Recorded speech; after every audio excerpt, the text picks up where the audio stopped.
Bonjour à toutes et à tous, aujourd'hui on continue notre vidéo sur la théorie des ensembles avec une vidéo cette fois-ci sur l'axiome de l'infini.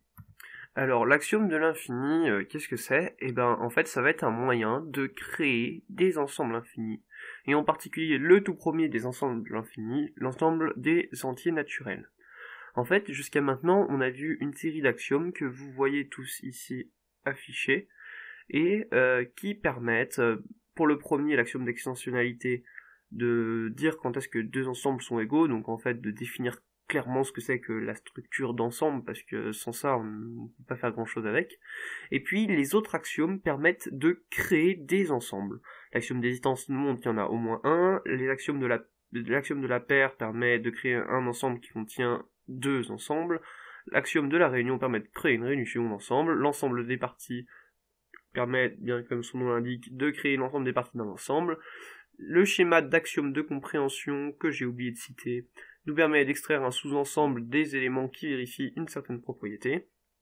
Et enfin, l'axiome de fondation, lui ne permet pas de construire des ensembles, mais permet plutôt d'en éliminer certains pour éviter d'avoir des ensembles, par exemple, qui se contiennent eux-mêmes.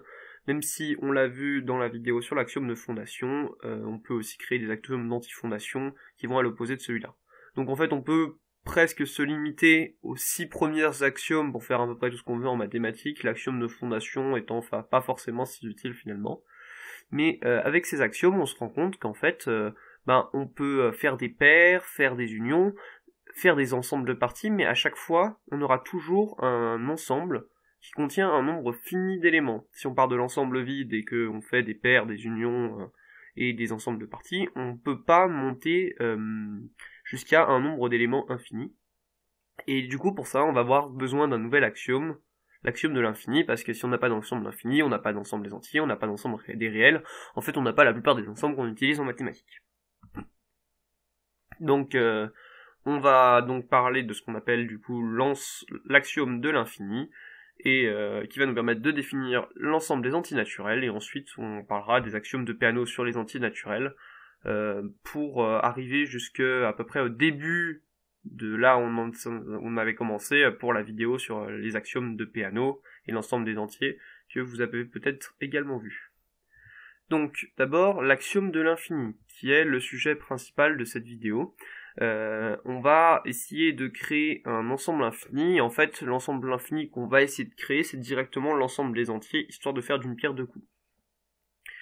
Et pour cela, quand on regarde l'ensemble des entiers, on a 0, 1, 2, et en fait, à chaque fois, on a un nombre et on crée un nouveau nombre qui s'appelle son successeur.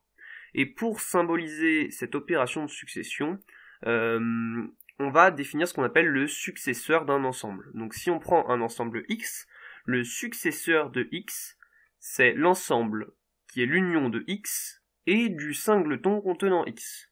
Alors qu'est-ce que ça veut dire concrètement? Ça veut dire que les éléments du successeur de X, ce sont tous les éléments de X et X.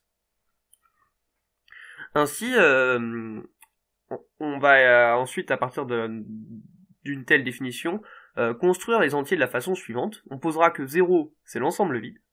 1, ça sera le successeur de 0, qui sera l'ensemble de l'ensemble vide. Non, qui sera... Oula, grave erreur.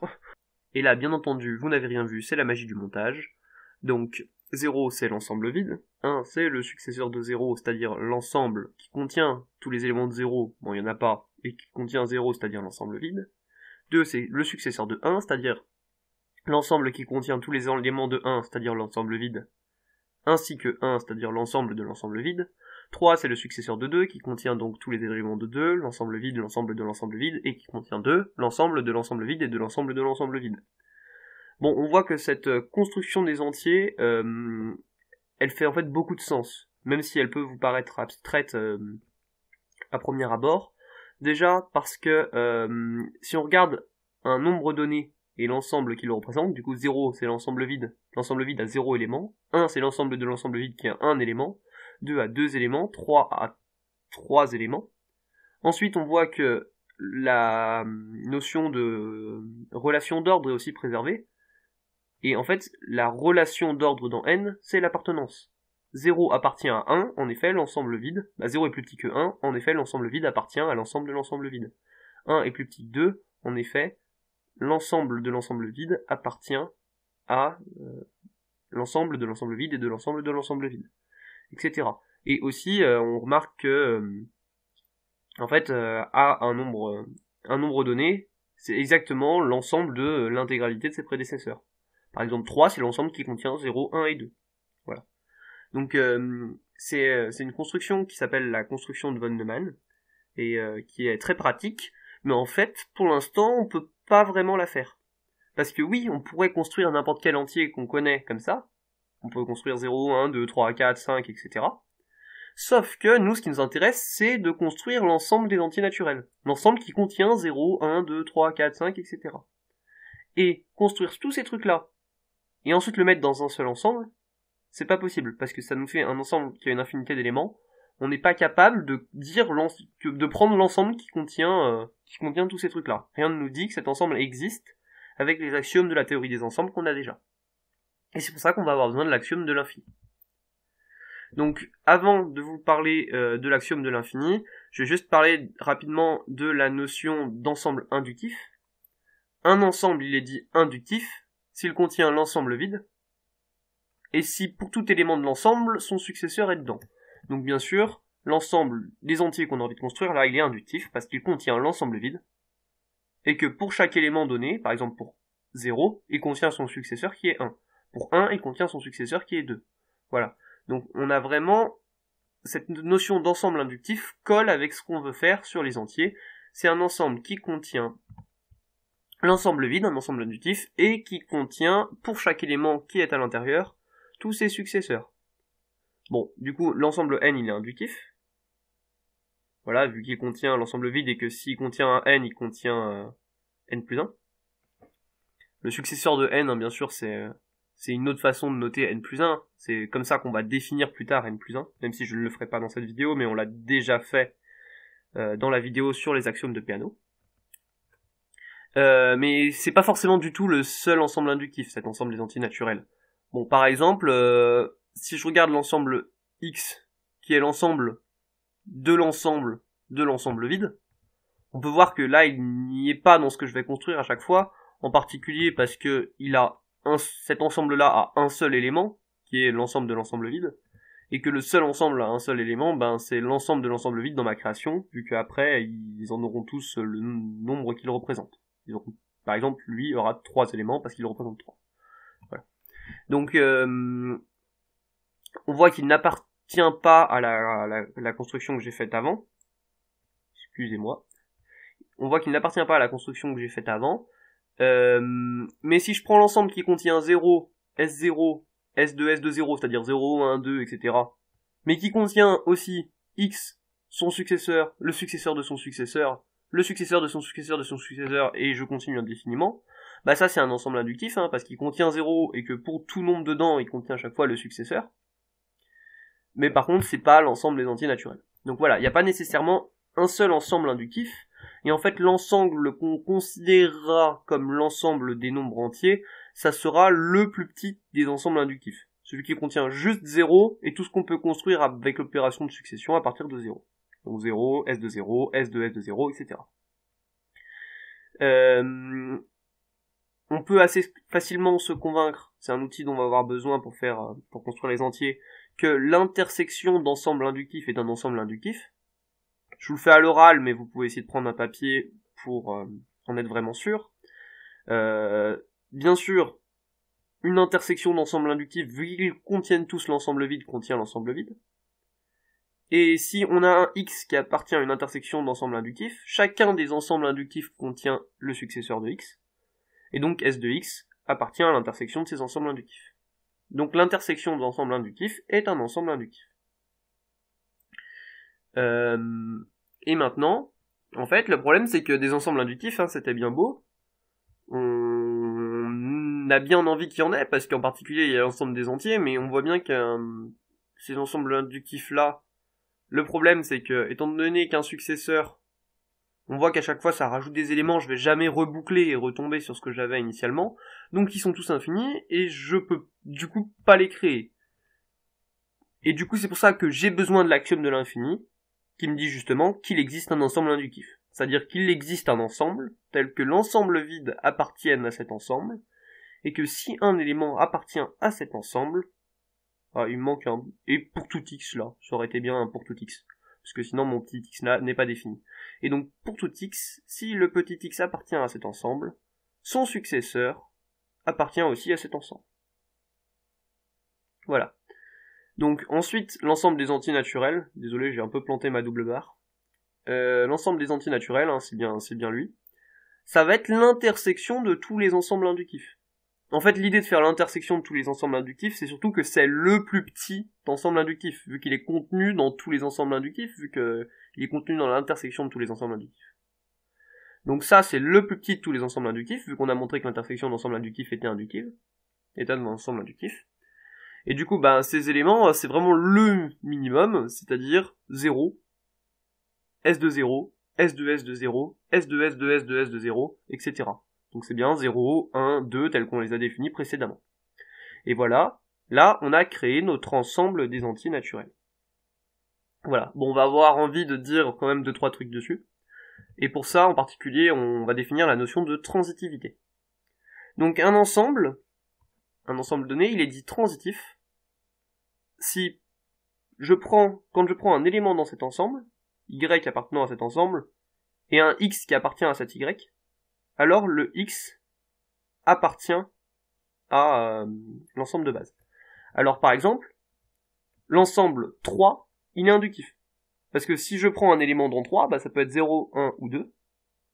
Et si je prends quelque chose dans 0, 1 ou 2, par exemple si je prends quelque chose dans 2, c'est soit 0 ou 1, et 0 ou 1 appartient bien à 3. Voilà. L'idée c'est que si x appartient à y appartient à e, donc si on a x qui appartient à y qui appartient à e, alors x appartient à e. Voilà, c'est en fait un ensemble est transitif quand, voilà, au sein de cet ensemble, on a cela. Donc, en particulier, les éléments de l'ensemble n qu'on a défini là, l'intersection de tous les ensembles inductifs, tous ces éléments sont des ensembles qui sont transitifs. Et en fait, même l'ensemble n lui-même est un ensemble qui est transitif, mais ça ne nous intéresse pas vraiment ici. On le fera peut-être en exercice, parce qu'après je vais refaire une vidéo d'exercice. Donc, si on prend A, l'ensemble des entiers, des n appartenant à n, tel que n est transitif. Je veux du coup montrer que A, vu que c'est l'ensemble des éléments de n qui sont transitifs, vu que tous les éléments de n sont transitifs, c'est ce qu'on cherche à montrer, je veux montrer que A c'est n. Alors bien sûr, A est inclus dans n, parce que les éléments de A c'est des n appartenant à n. Maintenant, et puis petite devinette juste comme ça, pourquoi cet ensemble existe ? Je vous laisse réfléchir à ça. Alors, donc A est inclus dans n, et maintenant, il faut montrer que A est inductif, parce que si on montre que A est inductif, vu que n est l'intersection de tous les ensembles inductifs, en particulier n est inclus dans A, vu qu'n est le plus petit des ensembles inductifs. Et si on montre que A est inductif, on aura donc n inclus dans A, et n égale A. Et du coup, tous les éléments de n transitifs, ça sera bien tous les éléments de n. Voilà. Alors si cet ensemble existe, bien sûr, c'est le schéma d'axiome de compréhension. N transitif, c'est une propriété. On peut le réécrire sous cette forme-là, d'ailleurs. Et cette propriété, si on prend les éléments des entiers qui vérifient cette propriété, voilà, ça nous fait bien un sous-ensemble, et ça vérifie, c'est bien quelque chose qu'on construit avec le schéma d'axiome de compréhension. Donc, on va montrer que A est inductif. Montrer que A est inductif, c'est montrer que, d'abord, l'ensemble vide est dedans, donc que l'ensemble vide est transitif. Alors bien sûr, l'ensemble vide est transitif, parce que je peux pas prendre d'éléments dans l'ensemble vide je peux pas prendre d'éléments dans l'ensemble vide. Donc si je prends un Y dans l'ensemble vide, et que je prends un X qui appartient à Y, en fait je peux pas. Je peux pas prendre pour tout Y dans l'ensemble vide, je peux pas prendre d'Y dans l'ensemble vide. Donc quelque chose qui est marqué pour tout Y dans l'ensemble vide est de toute façon forcément. Donc l'ensemble vide est transitif. Donc maintenant, je vais prendre un entier dans A, et pour montrer que A est inductif, je dois montrer que son successeur est dans A. Alors si j'ai pris un entier dans A, c'est que j'ai pris un nombre transitif. Et donc je dois montrer que son successeur est dans A, c'est-à-dire qu'il est transitif aussi. Donc si je prends x qui appartient à y qui appartient à Sn, je dois montrer que x est dans Sn. Alors il y a deux possibilités, soit y appartient à n, soit c'est pas le cas. Si je regarde le cas y appartient à n, alors x il appartient à y, il appartient à n, mais vu que n est transitif, ça nous montre que x appartient à n. Ouh là là. On va reprendre tout ça tranquillement. Maintenant, je vais prendre un entier n dans A. Ce que je cherche à faire pour montrer qu'A est inductif, c'est montrer que le successeur de n est dans A. Et montrer que le successeur de n est dans A, ça revient à montrer que le successeur de n est transitif. Alors bien sûr, le n que j'ai pris dans A, c'est un élément transitif, c'est la définition des éléments de A. Donc j'ai pris un n dans A, et je veux montrer que son successeur est dans A, c'est-à-dire que Sn est transitif. Donc je prends x qui appartient à y qui appartient à Sn, et si on a y qui appartient à n, alors comme x appartient à y appartient à n, et que n est transitif, par hypothèse, alors, bien sûr, x appartient à n. Ça, c'est la transitivité de n. Et vu que x appartient à n, et que n est inclus dans Sn, ça veut dire que x appartient à Sn. Ça, c'était la possibilité où y appartient à n, mais si y appartient à Sn, soit il appartient à n, soit c'est n y. Et donc, si y égale n,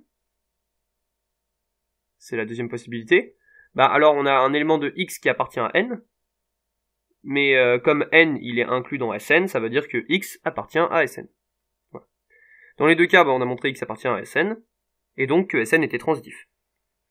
Et quand on montre que Sn est transitif, et du coup, ça veut dire qu'il appartient à A.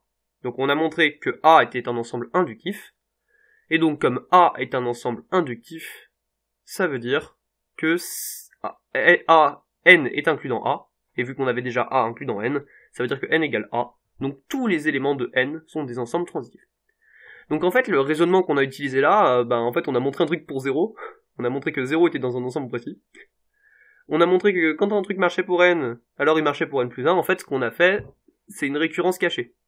En fait, c'est comme ça qu'on va définir d'ailleurs la notion de démonstration par récurrence.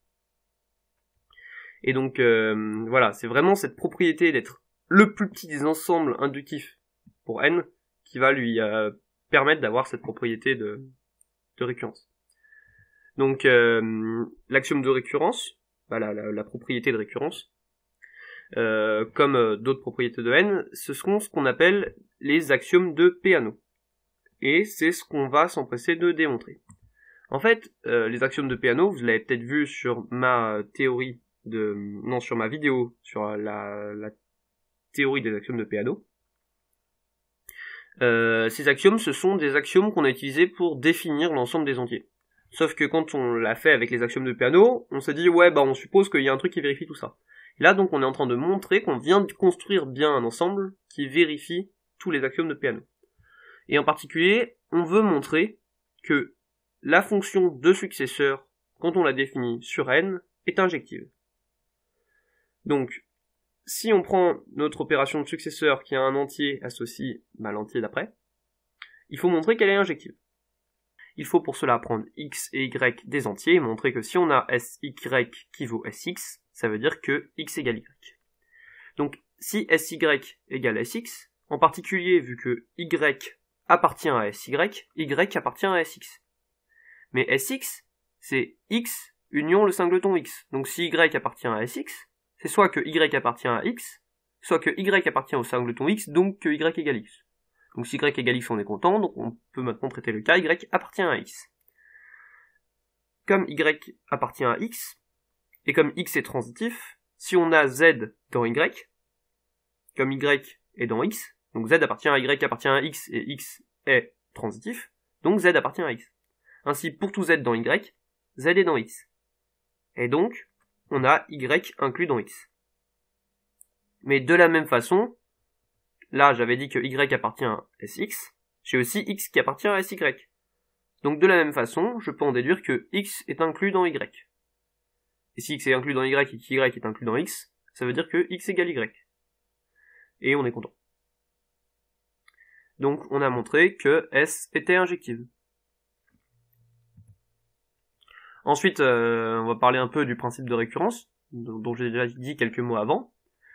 L'axiome de récurrence, ce qu'il dit concrètement, c'est que si A est inclus dans N, si 0 appartient à A, et si l'ensemble des successeurs des éléments de A est inclus dans A, c'est-à-dire pour tout x dans A, S de x appartient à A finalement, alors A, c'est l'ensemble des entiers naturels. Ben, c'est exactement ce que nous dit le fait que A, c'est ce que N c'est le plus petit des ensembles inductifs. Parce que là, on a dit que l'ensemble vide était dans A, que si on avait un élément dans A, son successeur était dans A, donc A, c'est un ensemble inductif, mais c'est un ensemble inductif inclus dans N, qui est le plus petit des ensembles inductifs, et du coup, ben, c'est N. Donc voilà, ça nous montre ce qu'on appelle cet axiome de récurrence, et que vous avez probablement vu si vous avez regardé ma vidéo sur les axiomes de Peano. Et de cette propriété-là, on déduit le principe de la démonstration par récurrence. Si on a une propriété P qui est vraie, qu'elle est vraie en P, qu'elle est vraie en 0, maintenant si on a une propriété, ceci est une reformulation, si on a une propriété P, et que P est vraie pour 0, mais qu'aussi, quand elle est vraie pour un entier donné, ça, elle est vraie pour son successeur, alors la propriété P est vraie pour tout entier. Et ça, c'est une conséquence directe de ça. En fait, il suffit de regarder A, l'ensemble des éléments entiers, pour lesquels la propriété est vraie. On voit que A, c'est un ensemble inductif qui est inclus dans les ensembles naturels, et c'est, du coup, l'ensemble des entiers naturels. Voilà, c'est exactement ce que nous montre l'axiome de récurrence. Et donc, ça, c'est une conséquence directe de la structure qu'on a construite pour les entiers. Et du coup, ça nous permet, les deux propriétés qu'on a vues avant, ça nous permet d'obtenir les axiomes de Peano. Donc, l'ensemble N0S, le triplet, excusez-moi, N0S, ouais, c'est l'opération de succession, 0 c'est l'ensemble vide, et N c'est l'ensemble des entiers, c'est un triplet naturel. Ça veut dire que 0 appartient à l'ensemble des entiers naturels, S est une fonction qui est injective quand elle est définie sur les entiers, 0 ce n'est pas le successeur d'un quelconque nombre dans les entiers, et si on a un ensemble A inclus dans N, du coup ça c'est notre axiome de récurrence, et que 0 appartient à A, et que S de A est inclus dans A, alors A, c'est N. Et voilà, on a montré les axiomes de Peano. Et on justifie du coup l'utilisation des entiers naturels en montrant qu'il existait un ensemble qui nous permet de faire tout ce qu'on veut avec nos entiers naturels. En fait, en nous montrant qu'il existait un triplet naturel. Voilà, pour revenir un peu sur les triplets naturels, vous pouvez encore une fois aller voir ma vidéo sur les axiomes de Peano. Donc voilà, on s'arrête là pour cette vidéo. Alors je vais faire 1 ou 2 exercices d'application à la suite de cette vidéo dans une prochaine vidéo pour vous permettre de mieux appréhender des notions comme celle de relation d'ordre sur N notamment. J'espère que cette vidéo vous a plu, si du moins vous l'avez regardée jusqu'au bout, ce qui est clairement pas le cas de la plupart des gens qui regardent mes vidéos. Elles doivent être vraiment très ennuyeuses. Bon, si vous l'avez regardé jusqu'au bout, vous pouvez vous abonner, et puis à plus pour une prochaine vidéo.